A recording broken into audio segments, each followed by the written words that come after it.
Blanda con la vida. Blanda con la vida.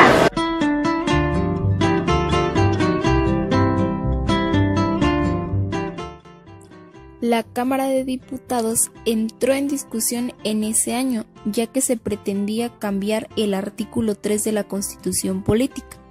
Se pretendía cambiar ya que se consideraba que las ideas abstractas de una religión para un niño era algo confuso y esto fracturaría su espíritu, además de que no podría ser entendida en lo absoluto. Se buscaba entonces quitar al clero por completo de la educación. De aquí que se esperaba que la educación fuera laica, como lo podemos observar en la actualidad, que en la mayoría de las escuelas no nos imponen la religión. El resultado de esta discusión fue reformar este artículo y establecer uno nuevo.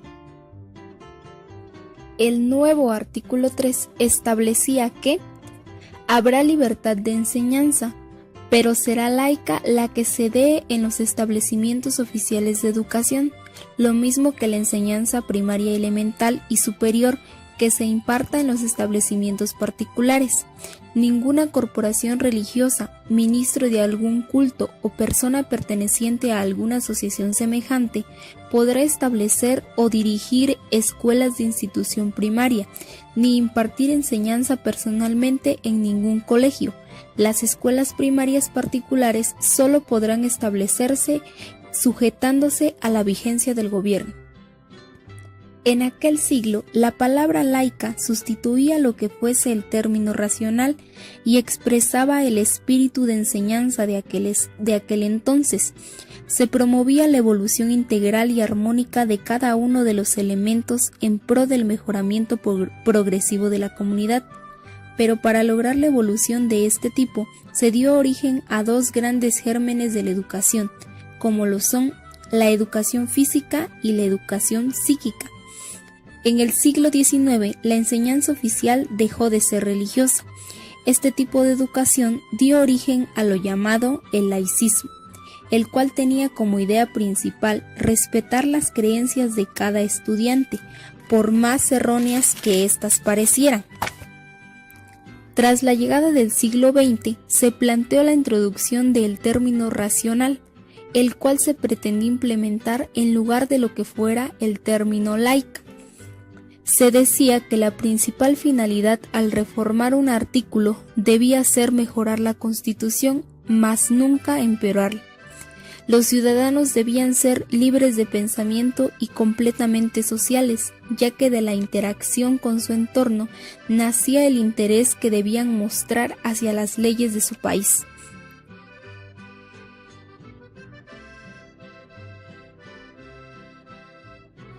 Las ideas de justicia, democracia e igualdad que se sembraron en la educación que se impartió durante el Porfiriato contribuyeron paradójicamente a la destrucción del régimen autocrático de Díaz.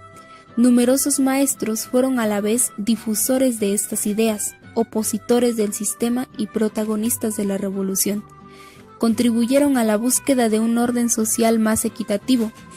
A difundirse ideas libertarias, se puso en práctica un experimento educativo que aspiraba a la formación de una sociedad igualitaria, lo que era llamado la escuela racionalista. La lucha revolucionaria dislocó la vida escolar, propició nuevas formas de aprender. Fue en este contexto de lucha y de guerra donde se dio el comienzo a la educación informal, ya que no se impartía dentro de un aula, pero construía conocimiento en los mexicanos. A pesar de que durante el Porfiriato el maestro era admirado y respetado, la condición económica y social en la que se encontraba era lamentable, y debido a esto se generaron innumerables protestas. En 1890, en el Congreso de Instrucción, se reconocía que las labores del maestro eran agobiantes y su salario insuficiente. Justo Sierra asumió la defensa de los maestros y condenó su baja retribución. Sugirió pensiones de retiro y cajas de ahorro. A finales del Porfiriato, el salario de los maestros estaba por los suelos. Vivían en muy malas condiciones y en un ambiente que poco ayudaba a su superación personal.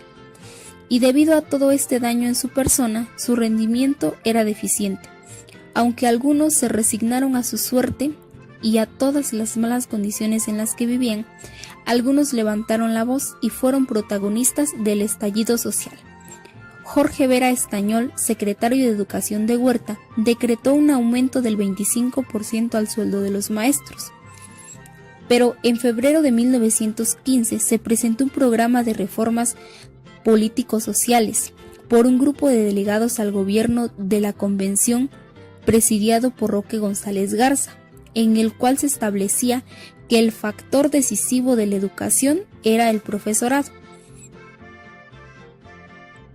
El reconocimiento de la gran labor que realizaban los docentes fue la pieza fundamental para que el gobierno comenzara a hacer el reconocimiento de todo el trabajo que realizaban, y es por esto que se decidieron crear las escuelas normales. Las escuelas normales tenían como finalidad preparar a los futuros docentes para que contaran con las herramientas necesarias para impartir sus clases. Aunque de estas escuelas solo el 25% egresaba, se decía que la gran mayoría de los profesores que impartían clases en aquel entonces lo hacían solo porque se les estaba garantizando un salario, no lo hacían porque realmente tuvieran la vocación de enseñar.